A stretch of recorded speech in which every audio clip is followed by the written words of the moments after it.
भारत एक समृद्ध और संपन्न देश, एक ऐसा देश जिस पर समय समय पर कई आक्रमणकारियों ने आक्रमण किए, पर फिर भी यह आज अपनी संस्कृतियों को समेटे अडिग खड़ा है। तो आज हम अपने देश के गौरवशाली इतिहास के बारे में जानेंगे। तो चलिए शुरू करते हैं भारत के इस इतिहास की जर्नी को।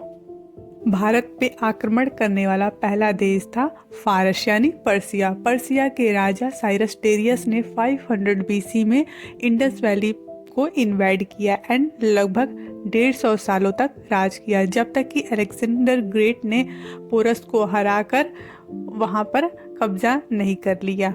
बट अलेक्जेंडर ग्रेट जो कि दुनिया जीतने निकला था, पर भारत की प्रतिकूल भौगोलिक परिस्थितियों का सामना नहीं कर पाया, जिसकी वजह से उसकी सेना के लोगों ने ही उसका विरोध करना शुरू कर दिया और आगे बढ़ने से मना कर दिया। तो वह ज़्यादा दिन रुक नहीं सका और उसे वापस ग्रीक जाना पड़ा। तो फिर उसके बाद उदय हुआ चंद्रगुप्त मौर्य का, जिसने हमारे देश की सीमा को अफगानिस्तान तक बड़ा किया।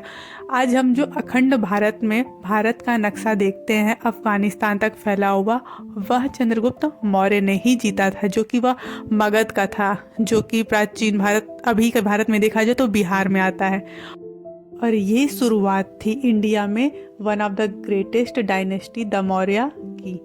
जब सम्राट अशोका सिंहासन पे बैठे तो उन्होंने भारत के इस नक्शे को और बड़ा कर दिया। उन्होंने आसपास के सभी कॉन्टिनेंट को जीतना शुरू कर दिया और दक्षिण में भारत की सीमाओं को मैसूर तक फैलाया।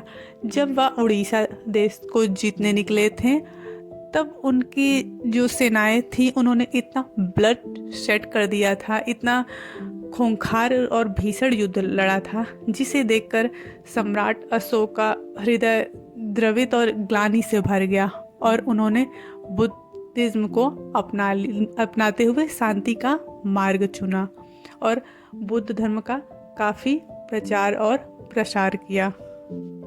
सम्राट अशोक के मृत्यु के 100 साल के बाद ही मौर्य डायनेस्टी का पतन होने लगा और इस पतन के साथ साथ ही जो अखंड भारत जीता था मौर्य शासनकाल में, वह फ्रैगमेंटेड होने लगा छोटे छोटे राज्यों में, छोटे छोटे टुकड़ों में।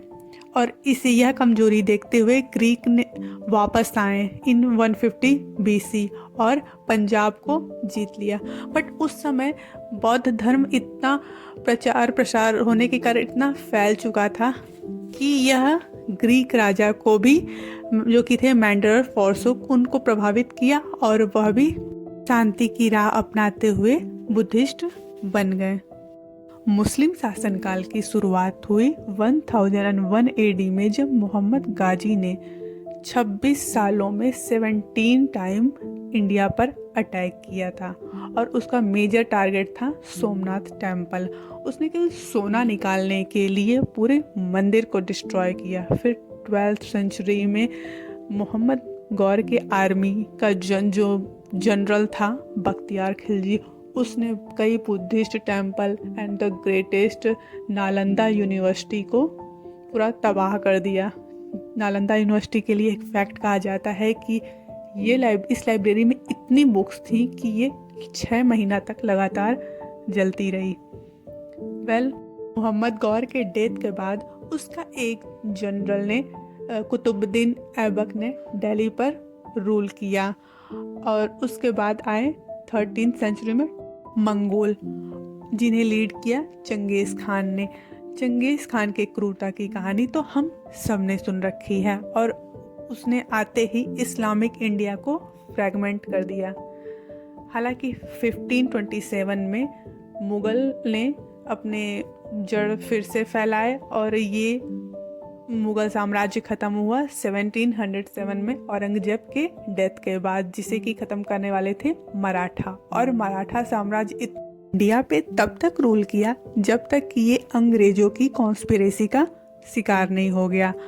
जैसा कि हम सब जानते हैं 1610 में British east India company India I केवल ट्रेड करने के लिए, बट ये उनकी इस चाल से कोई भी अवगत नहीं था। और जैसे ही ईस्ट इंडिया कंपनी इस्टेब्लिश हो गई, फिर उन्होंने अपने कदम फैलाना शुरू किए और राजाओं को छोटे छोटे टुकड़ों में बांटकर उनमें मतभेद पैदा करके और लालच देकर फिर हमारे देश को अलग अलग तोड़ने लगे। और जैसे ही हमारा देश कमज़ोर पड़ा, उन्होंने कब्जा कर लिया और फिर आने वाले नेक्स्ट 300 ईयर्स के लिए उन्होंने रूल किया। 1945 में सेकेंड वर्ल्ड वॉर के एंड होते ही वो इतने वीक पड़ गए थे कि, और हम लोग के जो देशभक्त थे, जो फ्रीडम फाइटर थे, उन्होंने इतना विद्रोह करके रखा था कि फिर वो देश छोड़ने के लिए मजबूर हो गए और उन्होंने डिसाइड किया कि 1946 में वो इंडिया को छोड़कर चले जाएंगे। बट समहाउ उन्होंने डिले किया एंड 1947 15 अगस्त में फाइनली वो हमारे देश को छोड़कर चले गए।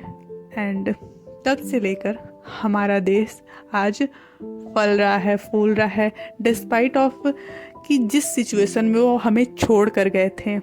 आज हमारा देश जहाँ पर है वो एडमायरेबल है।